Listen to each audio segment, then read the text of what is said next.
বোর্ডে খুবই গুরুত্বপূর্ণ একটি ম্যাথ দেখতে পাচ্ছ। কি বলছে? সমান্তর ধারার প্রথম পদ 24 এবং দশম পদ 6 এটা দেওয়া আছে। বলছে ধারাটির সাধারণ অন্তর কত। আচ্ছা ভাইয়া, ভালো কথা। সাধারণ অন্তর কত? আমাকে ডি এর ভ্যালু বাই করতে বলছে, তাই না? ওকে, আমাকে ডি এর ভ্যালু বাই করতে বলছে। কার ভ্যালু ভাইয়া? ডি এর ভ্যালু। আচ্ছা, ভালো কথা।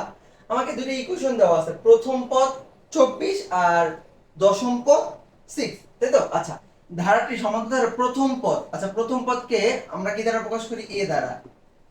এটা দেওয়া আছে। আর বলা আছে যে দশম পদ 6। আচ্ছা, দশম পদের সূত্র কি ভাইয়া? a plus 10 minus 1 into d equal two 6। দশম পদের সূত্র আসলে তোমরা সবাই জানো। আই মিন n তম পদ বের করার সূত্র কি? a plus 10 minus 1 into d। Just n এর জায়গায় আমরা 10 বসাইছি। a এর ভ্যালু কত ভাইয়া? a এর ভ্যালু হচ্ছে আমার 24।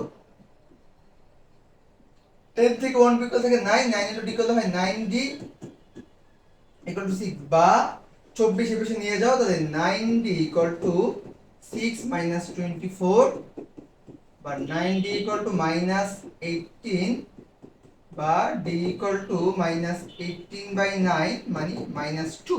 আচ্ছা, তারপর d এর ভ্যালু কত পেয়েছি ভাইয়া? d এর ভ্যালু পেয়েছি আমরা মাইনাস 2। এই যে গ নাম্বারে আছে। ঠিক আছে, কোথায় আছে ভাইয়া? এই যে গ নাম্বারে আছে। ঠিক আছে, এই যে d এর ভ্যালু গ নাম্বারে আছে। ওকে, আশা করি বুঝতে পারছি। এই ম্যাথ করার জন্য তোমাকে অবশ্যই সূত্র পারতে হবে। সমান্তর ধারা যে 3-4টা সূত্র আমরা জানি, এই সূত্রগুলো অবশ্যই কি মুখস্থ থাকতে হবে।